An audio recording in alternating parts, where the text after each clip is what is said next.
تو اس میں جبریل علیہ السلام بھی نازل ہوتے ہیں اور بھی فرشتے نازل ہوتے ہیں ہر قسم کے احکام لے کر. وہ احکام میں کیا ہوتا ہے کہ اللہ تعالیٰ کی طرف سے تقدیر کے فیصلے بھی ہوتے ہیں کہ اس سال کون مرے گا کون جیے گا. تو اللہ فرشتوں کو کہتے ہیں جاؤ زمین پہ یہ کام ڈیوائڈ کر دو اور جو جس کو اٹھانا ہے اٹھا لو, جس کے رزق میں برکت دینی ہے اس کو رزق کے فیصلے کر دو. اب اصل جو تقدیر ہے نا وہ تو اللہ نے لوح محفوظ میں بہت پہلے لکھ دی ہے, اس میں کبھی بھی کوئی تبدیلی نہیں ہو سکتی. دعا بھی اسی تقدیر کا حصہ ہے. جیسے اللہ نے کسی کے بارے میں لکھ دیا نا کہ اس کو روزی ملے گی, اب اس کو روزی مل نہیں رہی ہوتی تو اللہ سے دعائیں مانگتا ہے اور روزی ملنا شروع ہو جاتی ہے. تو اصل تقدیر میں لکھا ہوتا ہے کہ اس کو روزی ملے گی نہیں, یہ دعائیں مانگے گا, اس دعا کی وجہ سے اس کی روزی میں برکت ہو جائے گی. تو وہ ہر چیز یعنی آپ کا عمل بھی پہلے سے طے شدہ ہے, حتیٰ کہ جنت اور جہنم بھی پہلے سے طے شدہ ہے. یعنی اس میں لکھا ہوا ہوتا ہے کہ یہ انسان, اس کے پاس پیغمبر آئیں گے, اس کو سیدھی راستہ بتائیں گے, یہ اپنے اختیار سے غلط راستہ اختیار کرے گا اور بالآخر جہنم میں جائے گا. تو اب اس میں ظلم اس لیے نہیں ہے کہ اللہ کا علم کامل ہے, اللہ کو پتا ہے کہ میں جب آزماؤں گا تو کون آزمائش میں پورا اترے گا اور کون اس آزمائش میں ناکام ہوگا. تو اللہ کا علم کامل ہے نا, اس لیے بعض علماء کہتے ہیں کہ تقدیر اللہ کے علم کا نام بھی ہے, تو اس حساب سے ہر چیز لکھی ہوئی ہے. اب سوال یہ پیدا ہوتا ہے, لوگ یہاں یہ اشکال کرتے ہیں پھر عمل کا فائدہ کیا؟ بھائی جب سب پہلے سے لکھا ہوا ہے تو عمل کا فائدہ کیا؟ بھائی عمل کا فائدہ یہ ہے کہ عمل بھی پہلے سے لکھا ہوا ہے اور وہ آپ کو پہلے سے پتا ہوتا نہیں ہے. آپ جب کام کریں گے تو پتا چل جائے گا کہ پہلے سے لکھا ہوا ہے, ٹھیک ہے نا. اگر نہیں کریں گے تو پتا چل جائے گا کہ لکھا ہوا نہیں تھا. اب چونکہ پتہ ہی نہیں ہے تو یہی آزمائش ہے. اس کی میں ایک مثال دیتا ہوں کہ ایک زید نے مثلا بکر کو قتل کیا, ٹھیک ہے نا. پیر کے دن زید نے بکر کو قتل کیا 6 بجے فار ایگزامپل. بکر کے وارثوں نے زید کو پکڑ لیا, بولا تو نے بکر کو مارا تھا لہذا اب ہم تجھے بھی قتل کریں گے. تو زید کیا کہتا ہے, زید جو قاتل ہے وہ کہتا ہے دیکھو پیر کے دن صبح 6 بجے اس کی تقدیر میں قتل ہونا لکھا تھا یا نہیں لکھا تھا؟ ہر چیز پہلے سے لکھی ہوئی ہے نا. تو بکر کے وارثوں کا چونکہ ایمان ہے وہ کہیں گے ہاں لکھا ہوا تھا. تو زید کہے گا کہ میرا پھر قصور کیا, بھائی اس کا تو قتل سے ہی مرنا تھا اس نے, میں نے تو وہی کام کیا جو تقدیر میں پہلے سے لکھا ہوا تھا. تو بکر کے وارثین کیا کہیں گے, یہی کہیں گے نا کہ یہ لکھا ہوا تو قتل کے بعد پتا چلا ہے نا, قتل سے پہلے تھوڑی پتا تھا یہ لکھا ہوا ہے.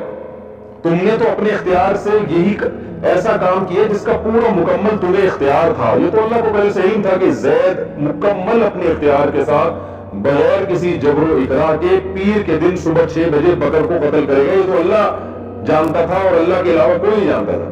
تم جب بکر کو قتل کرنے کے لیے جا رہے تھے پیر کے دن صبح 6 بجے تو تمہیں کہاں سے علم ہو گیا کہ تقدیر میں لکھا ہوا ہے؟ تو کسی پیغمبر کو بھی اللہ نے تقدیر کا علم دیا, تو تم تو یہی ظلمی کی نیت سے جا رہے تھے نا.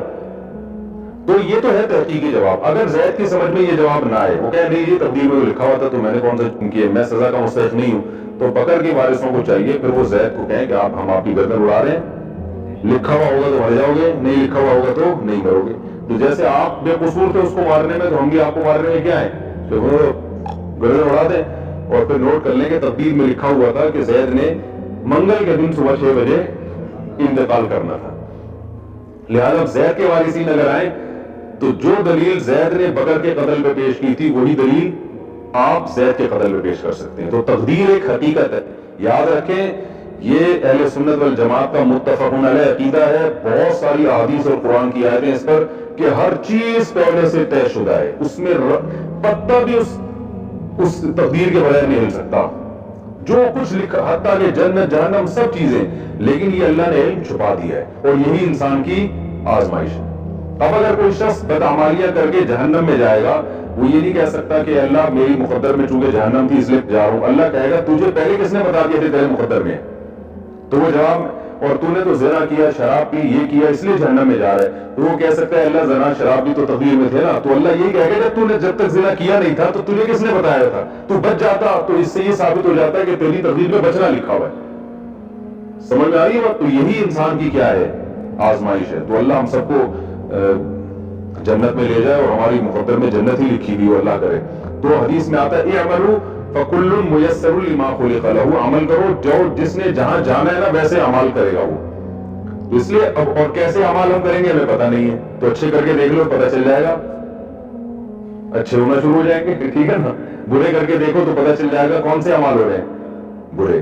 اب جیسے صبح سحری کی ہوگی آپ لوگوں نے، تقدیر میں لکھی ہوئی تھی نا، لیکن یہ سحری کرنے کے بعد پتہ چلا کہ لکھی ہوئی تھی.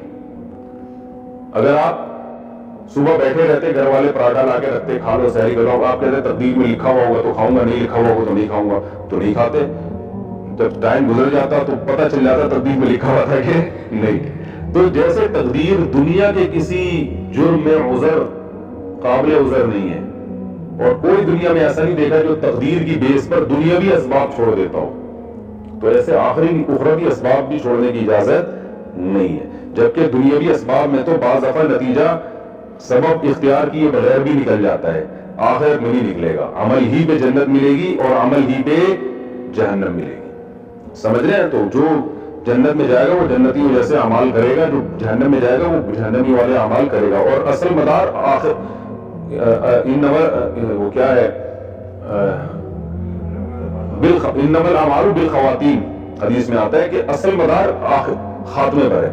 ایک آدمی ساری زندگی گناہ کرتا تھا تو آخر میں نیک بن گیا، سارے گناہ چھوڑ دیے، جنت میں جائے گا. ایک آدمی ساری زندگی اچھا کرتا رہا، آخر میں مرتد ہو گیا، کافر ہو گیا، تو جہنم میں جائے گا وہ.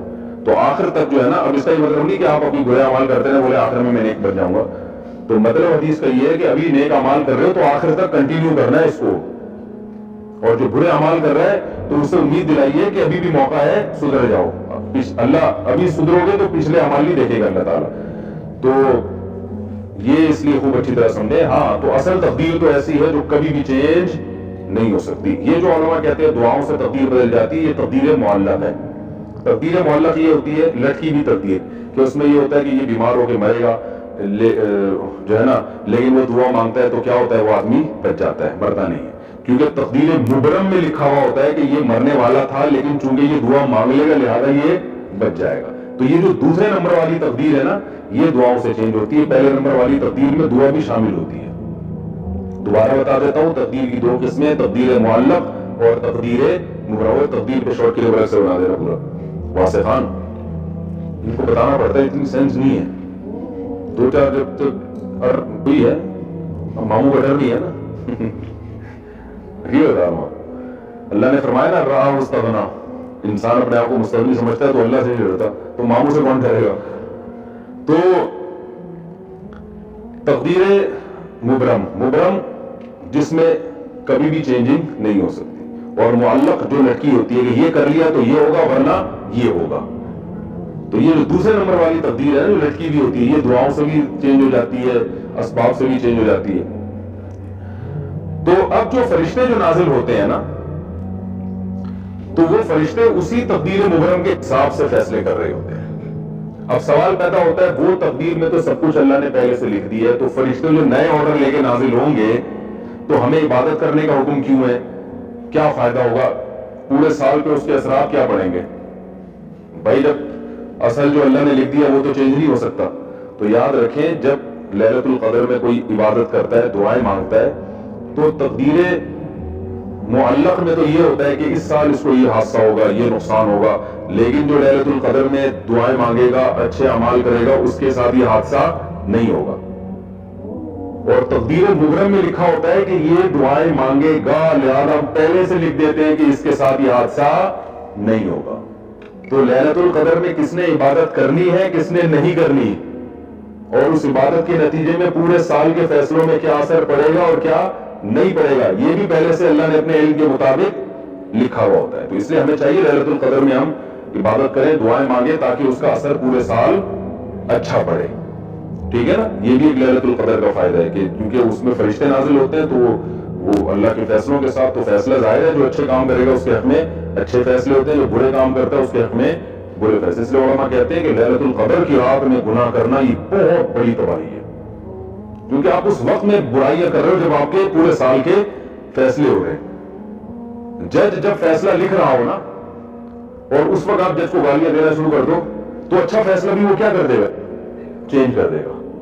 تو اس لیے لیلۃ القدر کی اس لحاظ سے بھی بڑی اہمیت ہے کہ پورے سال کے فیصلے ہو رہے ہیں. تو وہ فیصلے معلق والے فیصلے کہ جو یہ کرے تو یوں کر دینا، یہ کرے تو یوں کر دینا، وہ والے فیصلے، لیکن جو اصل ہے وہ پہلے سے طے شدہ ہے۔